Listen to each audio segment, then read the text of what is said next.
Hey, we've been following New York Citizens Audit for some time now, and there is some new news that we're going to be sharing with you in a moment. You don't know what it is about? You don't know what the news is about? Maybe you don't know what New York Citizens Audit is about.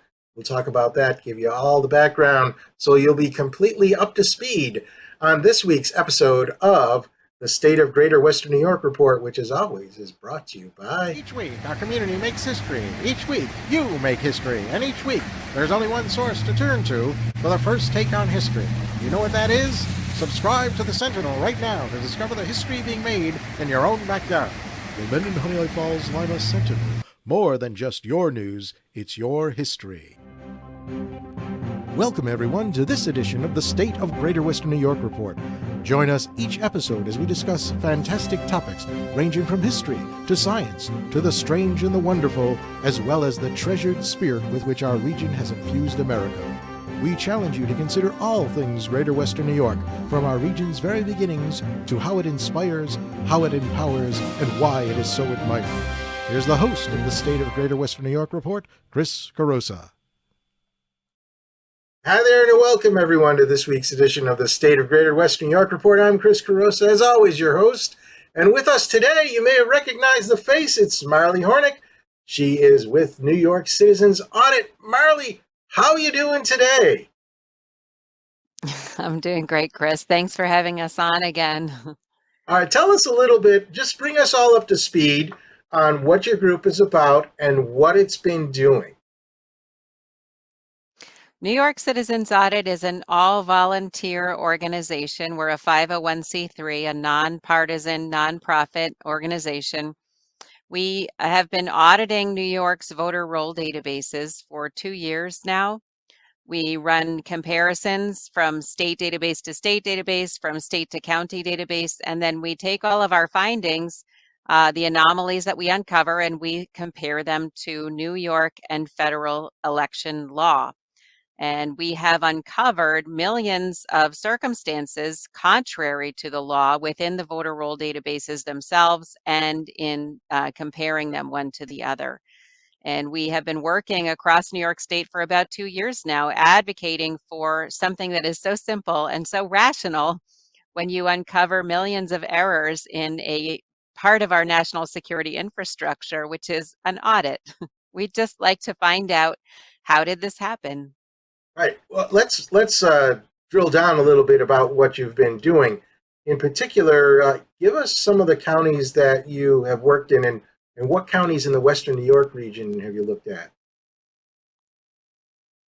Well, we've actually looked at the whole state, and everywhere that counties have provided us with voter roll information, we've compared the county level system to the state system.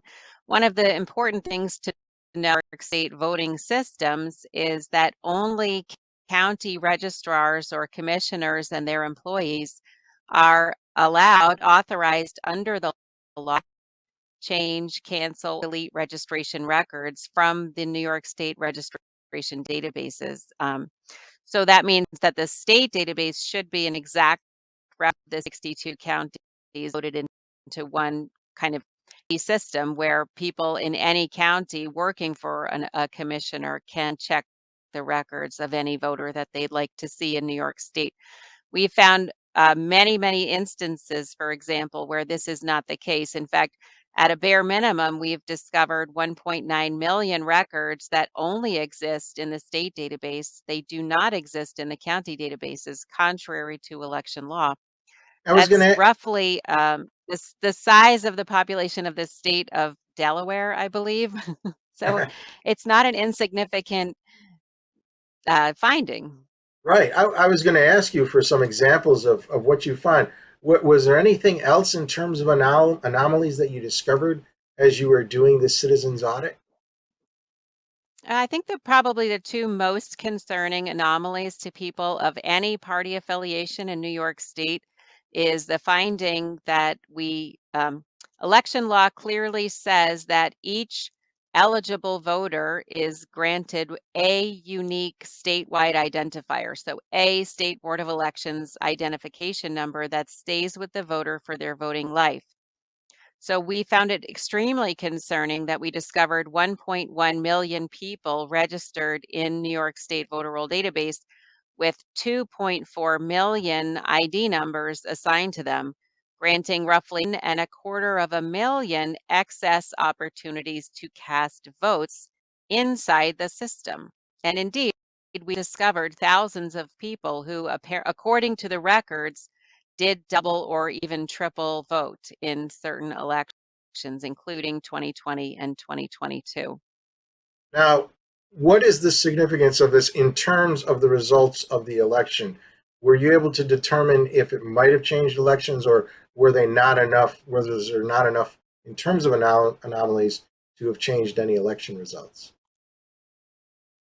Well, that's a very good question. So if we look at those 2.4 million registrations, they actually cast just about 700,000 votes in 2020 and 450,000 votes in 2022. Now, some of those are certainly legitimate votes, but some of them violate the law. It's not clear how it happened.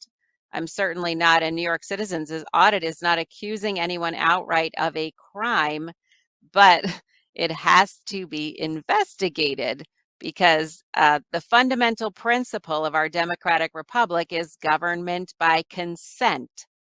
It's not government by fiat, meaning we take the Board of Elections' word for it. If there are numbers like this, anomalies like this, they have to be explained line by line, not as a group. It's not a We can't take a blanket excuse. Their job is to unwaveringly follow the law. So the question is, how was the law violated 1.25 million times?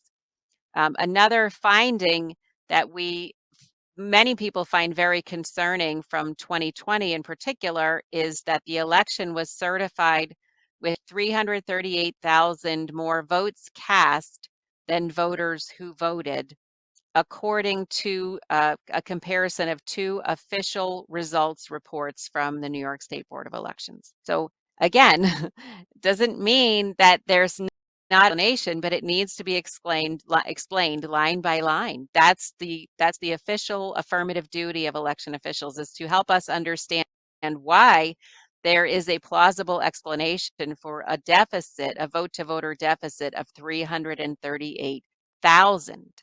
Imagine account, for example, Chris, like if you went to your bank account and $338,000 were missing, would that look okay to you? And you would think to yourself, well, I'm sure they'll fix it, or there's probably a reasonable explanation. Or the Or other way would you want that around, money back?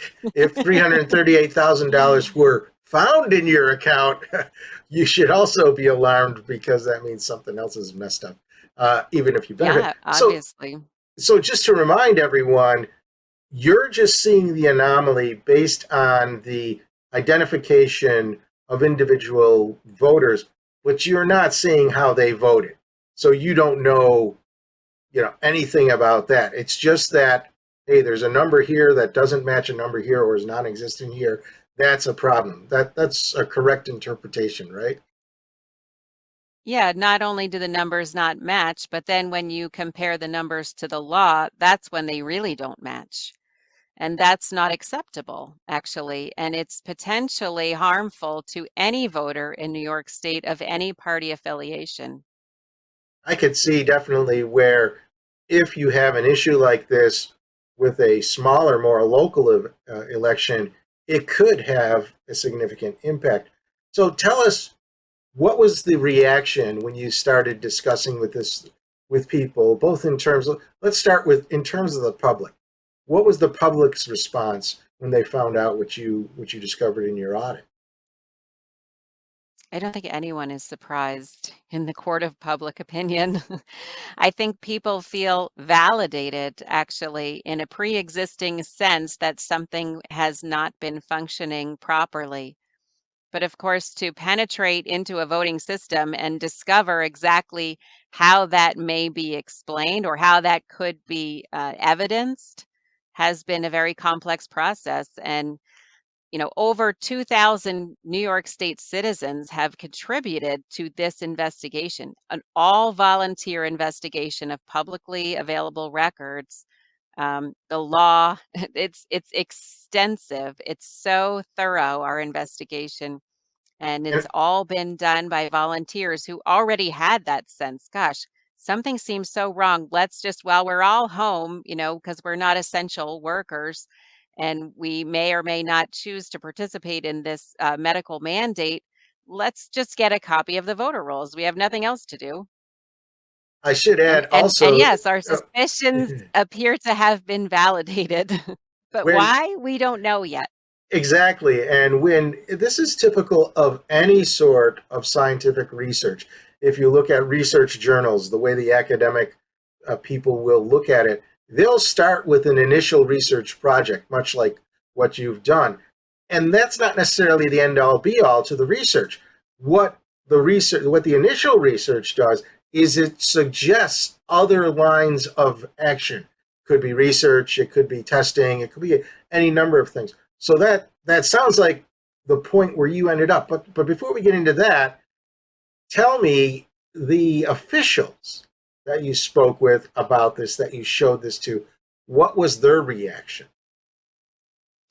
Well, I can't say that there's one single reaction. We brought this evidence, plus further investigations that I didn't mention yet to the investigations unit of the New York State Police in June of 2022. They were very cordial and very polite to us, thinking, gosh, here we have a room full of election deniers, and they're going to give us some bogus claims, and we're going to have to be told to unplug the machines. They were not prepared for the extensiveness of our investigation and the credibility. And in fact, when they saw it, they said, this is extremely concerning. This is very credible. And we are going to have to pass this investigation to the Foreign Intelligence Task Force of the FBI, because when you are talking about a voting system for federal elections, that is who actually has jurisdiction, because there's always the possibility that the election system has been attacked by a foreign power. That's just a reality. Sure. Election fraud is not a new concept. So that was the positive response. Did you get any sort of negative response? Yes, we've been attacked, frankly, by the Board of Elections, who has, instead of meeting with us, the State Board of Elections has chosen to attack our findings and attack our credibility without actually sitting down to investigate our claims, which I have to say, it's not a good look. I mean, it would be so simple to just say, hey, these folks found something, let's find out if it's real. Let's help them understand why it's not real. And if that's the case, everyone goes home the wiser and happier. And frankly, I would have a lot more time to spend with my kids. But that's not the approach they took. They've chosen to go on the attack, and they've chosen to attempt to uh, block, let's just say, block the local commissioners from meeting with us at all and investigating our data, although that has happened in a very few instances. And every time the local commissioners are fascinated by what we have found. What do you think the people who were denying your findings, what do you think their biggest complaint about them were or was? Well, interestingly, the biggest complaint that they continually leverage is that no one has seen our data. Now, this is an outrageous assertion because the data literally came from them. Have they seen the spreadsheets that we produced based on querying the New York State voter roll database and the county databases? Not in every instance, but in every instance where they have requested them, we have absolutely provided them, sometimes within hours, if not days. And again, as a volunteer effort, that can be an extensive some of these requests are extensive. So every time they have requested to see data sets, we have provided them. So the idea that we're somehow working with a hidden data set that no one could possibly review is outrageous. They own the records. They are the keepers of the records, and they could just as easily query the databases themselves and discover the same anomalies. In fact, we would be happy to provide them with the code that we used. So this is We're very 100% transparent. This is a common method that is used when you don't like the results of any sort of research, and it could be in anything. The first thing you do is you question the veracity of the data. When we come back, we're going to discover how that was answered in a very spectacular way. We'll be right back. Through the mists of time, nature and man have both created and buried treasures beyond the imagination. With the ages, these riches slowly dissolve into mere myths until they are forever forgotten. But there are those brave souls who tirelessly cling to the truth, ever seeking to discover the undiscovered, to reveal what has always been there, to uncover the hidden gems of a land thought forsaken but loved by millions.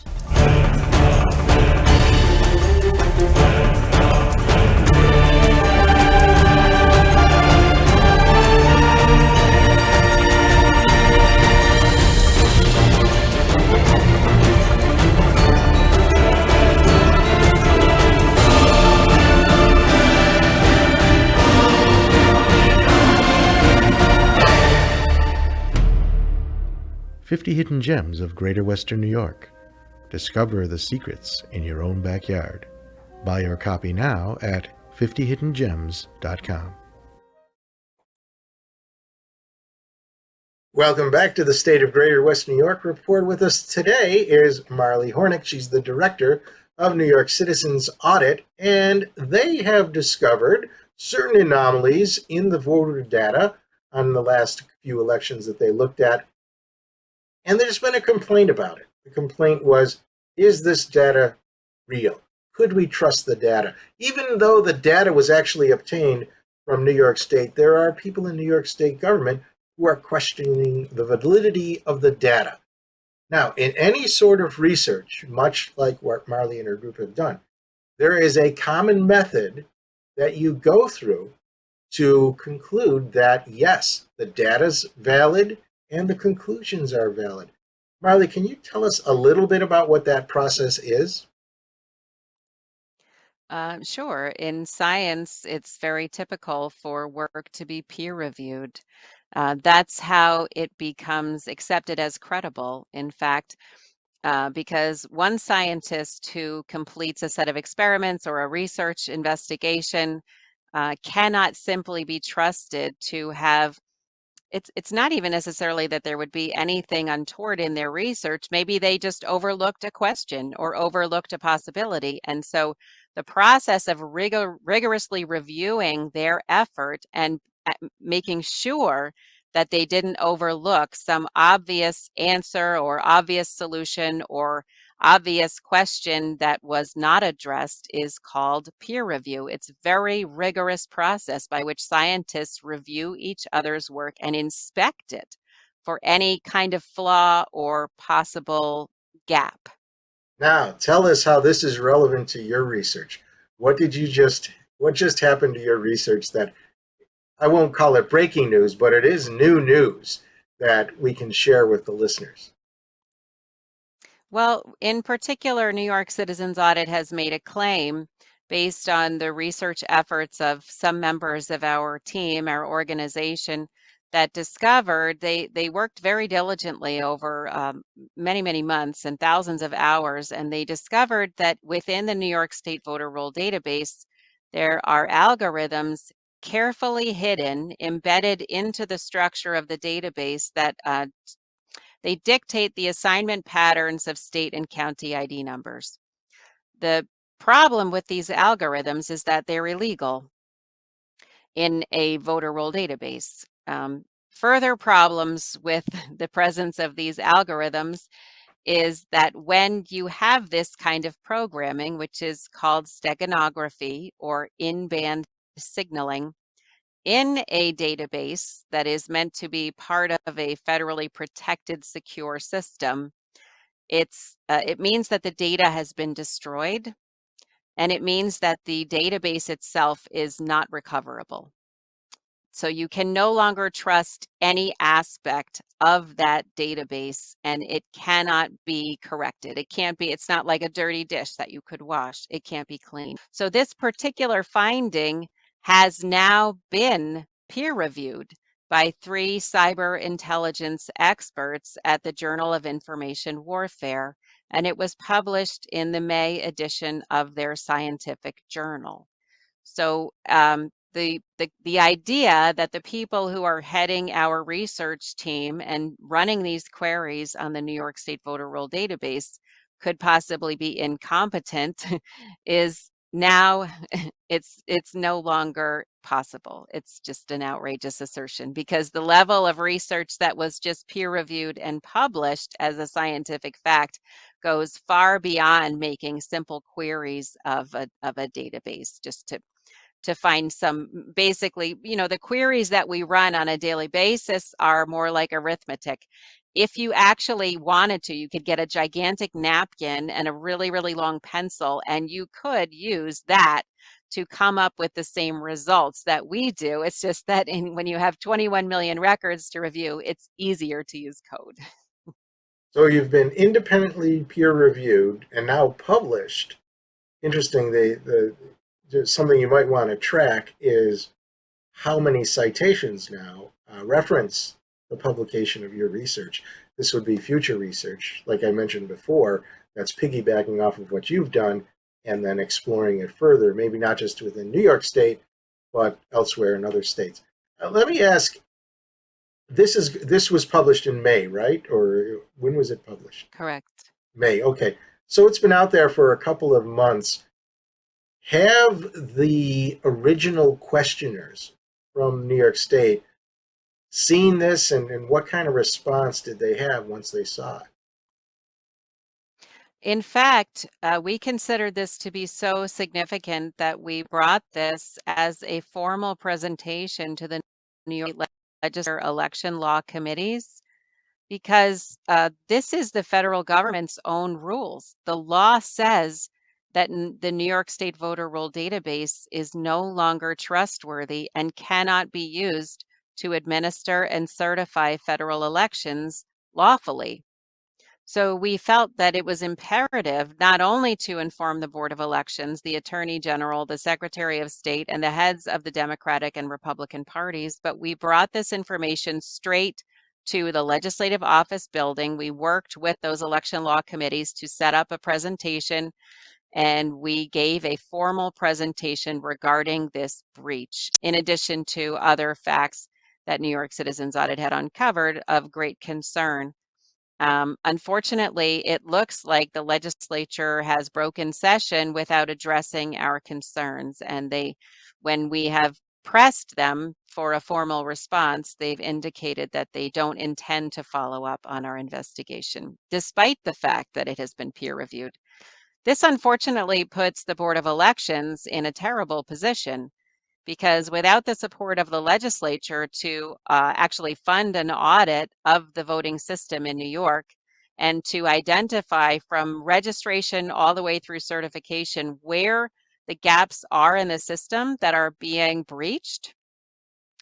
So which processes or which procedures under the law are not being perhaps followed correctly or are being there's some kind of an error in the system. Is it criminal or is it unintentional? I don't know the answer to that question, but it's really unfortunate that the state legislature appears to be completely unconcerned with our finding and even with the peer-reviewed aspect now, that it's no longer just the word of Andrew Paquette. It is now officially published, rigorously peer-reviewed by 3 cyber intelligence experts. And they said, wow, this is a very significant finding regarding our voting systems. Is there, In addition to peer reviewing it willingly, they added that, extra bit of information.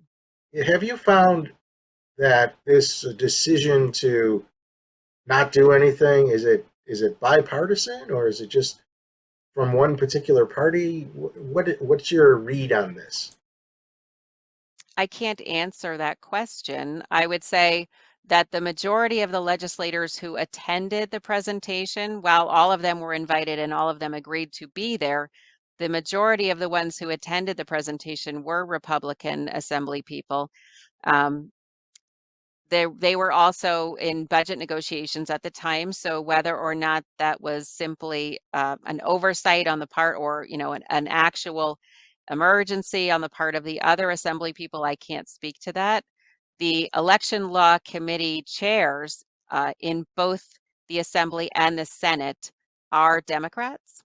So, whether or not this information ever leaves their committee does fall upon those particular two people to decide. A question here, but before we get to that, I And want actually, one. let me just add, so that the people of New York know, in case you are inspired to communicate with those two individuals in the Assembly, that would be Latrice Walker, and in the Senate, that would be Zelnor Myrie. Ah, before I get to the question that we got from the crowd here, are you intending to go back in the fall and represent this? I mean, I could definitely understand that if they're in the middle of budget negotiations, they have to pick their battles carefully on what they're going to do and challenging things. So maybe having the fall would give you a much more open time. So is that on your schedule, or what's your Right. Well, plans there?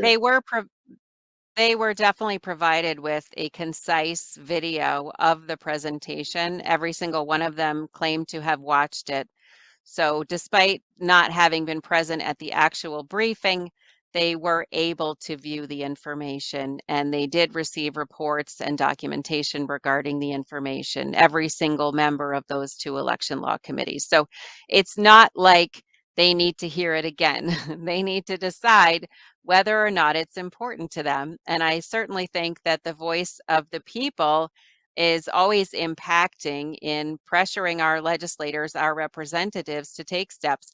However, interesting is it not that if there is in fact a deep-seated pattern of election manipulation within the New York State voter roll database, could that be related to the unwillingness of our representatives to respond to us? Are they perhaps aware of uh, that there may already have been a break in the system of our democratic republic, wherein we choose those representatives, we select them through accurate and lawfully compliant elections to write and enforce the laws that then govern our nation.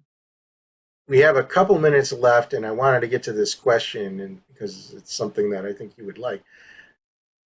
We had a question here: is how can people find out more about New York Citizens Audit, or possibly even volunteer to join the effort? It's very simple. If you are on a browser, you just type auditny.com and you'll be taken to our website. You can read reports, you can read information, or you can simply click volunteer and get onboarded into one of the greatest teams in America. A really great, fun, uplifted, and exciting effort led by citizen patriots from across New York State. You can make some new friends and you can learn some new skills about vetting our voting system and our laws. And you can do that through the website. You can also donate through the website to help keep our servers running and also to fund litigation. Because unfortunately, if our representatives continue to basically stonewall our findings, and the Board of Elections continues to attack us instead of having let's say a legitimate conversation to look into our findings and perhaps just maybe inform us of why we're so terribly wrong. I would love for that to be the outcome. We're going to have to sue, actually, and that's looking more and more likely. I think we've pretty much exhausted all other remedies, and so we could really use your support. Obviously, a bunch of citizen volunteers facing what could be a lengthy and expensive litigation process, but so important for the integrity of our nation and especially New York State. Definitely keep us up to date on that. Marley, as usual, thank you very much for being on today's show. I'd like to thank the viewers too. If you're a member of the live audience, you have an opportunity to ask a question, and you can actually do that just by going to the stateofgreaterwesternnewyork.com and signing up. It's free. You'll get an invitation every Thursday morning to the show. You could join and watch live and ask questions of our guests. If you're too busy, and I realize this is on during the workday, then you could always go to our site again, stateofgreaterwesternnewyork.com. Check out the archives of all our past shows, this show, and all the others. Otherwise, if you liked our Facebook page or subscribe to our YouTube channel, every Sunday at 1:30, this show is rebroadcast, and you will be notified by those platforms when the broadcast starts.